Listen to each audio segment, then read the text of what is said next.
Robert Jackson, on the other hand, was a product of the public schools of Frewsburg and Jamestown, New York, never attended college, and was essentially self-taught in the law, having matriculated but 1 year at Albany Law School and apprenticed in his cousin's law office. Whereas Robert Jackson spent his first 20 years in the law as a county seat lawyer in general practice in rural Jamestown. It's these aspects of Justice Jackson's background which hold special resonance for those of us who were raised in small towns, educated in the public school system, and practiced law in our county seats. Of course, we know the path of Justice Jackson's career when he left his practice in Jamestown to enter government service at the request of his longtime friend, President Franklin Delano Roosevelt, General Counsel of the U.S. Treasury Department's Bureau of Internal Revenue, Assistant Attorney General in charge of the Tax Division of the Justice Department, Assistant Attorney General in charge of the Antitrust Division, Solicitor General, Attorney General, Justice of the United States Supreme Court, and America's Chief Counsel at the Nuremberg War Trials. During these years, there were very few major decisions of the Roosevelt administration in which Robert Jackson's counsel was not sought. But this evening, I would like to focus on a dilemma which presented itself to Justice Jackson toward the end of his career and his all too short life in the form of the landmark case of Brown versus Board of Education. But to place this account in perspective, I first need to say a few words about the work of constitutional interpretation and Justice Jackson's judicial philosophy. Now, Justice Jackson was certainly no stranger to politics of the partisan variety. As Professor John Barrett recently reminded us in one of his periodic Jackson List posts, Robert Jackson was interested in and connected with Democratic politics for his entire life. In his youth, he spoke and worked in Chautauqua County for presidential candidate Woodrow Wilson, and later served for a time as county chairman.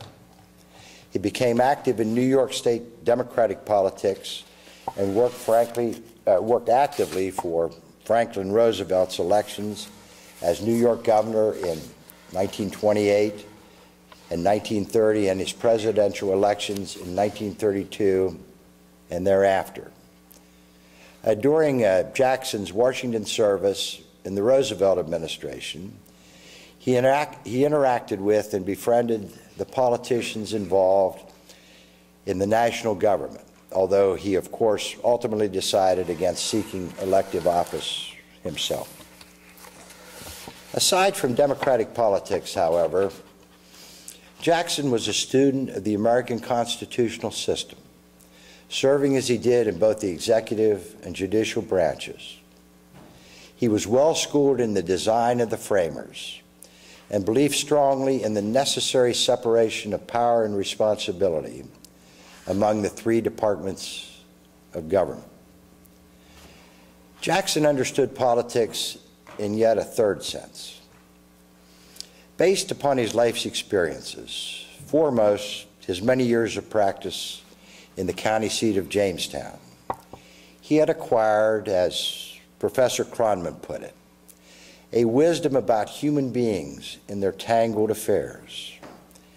As Jackson said in his famous ode to the county seat lawyer, such a man understands the structure of society and how its groups interlock and interact because he lives in a community so small that he can keep it all in view. On July 11th, 1941, Robert Jackson was sworn in as an Associate Justice of the United States Supreme Court, on which he served until his death in 1954, except for the leave of absence to represent the United States at the International Military Tribunal in Nuremberg. During his tenure on the court, he settled into an approach to judging, which legal academics would describe as one of judicial restraint, a philosophy which was most aligned with that of his closest friend and colleague on the court, Justice Felix Frankfurter. Justice Jackson envisioned a limited role for the court in resolving the claims of aggrieved parties, believing that in a democracy, civil liberties could truly be protected only by the will of the people and not by 9 appointed judges. He espoused a vision of federalism that weighed heavily on the side of state prerogatives. He tended to protect the rights of the community against the constitutional claims of disaffected individuals. Although Justice Jackson referred to the Constitution as a blueprint, a foundation upon which the constitutional structure is to be built to meet the exigencies of the times, he had a great respect for the weight of precedent and the role of stare decisis in terms of the settled expectations of the people, and he thus generally disfavored overruling precedent. He understood the enforcement limitations of the judicial branch, mirroring Alexander Hamilton's oft-quoted passage from the Federalist number 78, in which Hamilton wrote that the judiciary, from the nature of its functions, will always be the least dangerous to the political rights of the Constitution, because it will be least in a capacity to annoy or injure them, as the judiciary has no influence over either the sword or the purse, and thus may truly be said to have neither force nor will, but merely judgment, and must ultimately depend upon the aid of the executive arm, even for the efficacy of its judgments. Justice Jackson was wary of judicial supremacy, not only because he thought it inconsistent with democracy, but because he felt that unenforceable judicial decrees bred public cynicism. Finally, Jackson, like Frankfurter, thought that judges were obliged to separate their personal views from the law.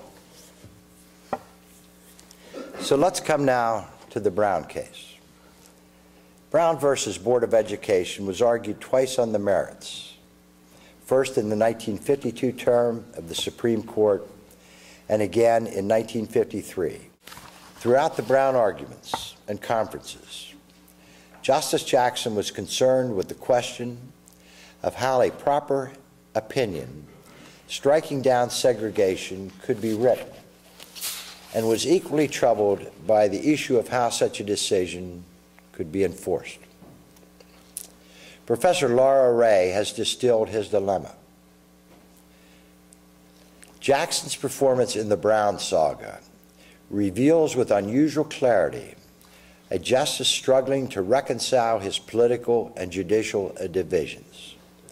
Privately convinced of the rightness of desegregation, Jackson worked to ground the court's result not in his own policy preference, but in the terra firma of legal doctrine.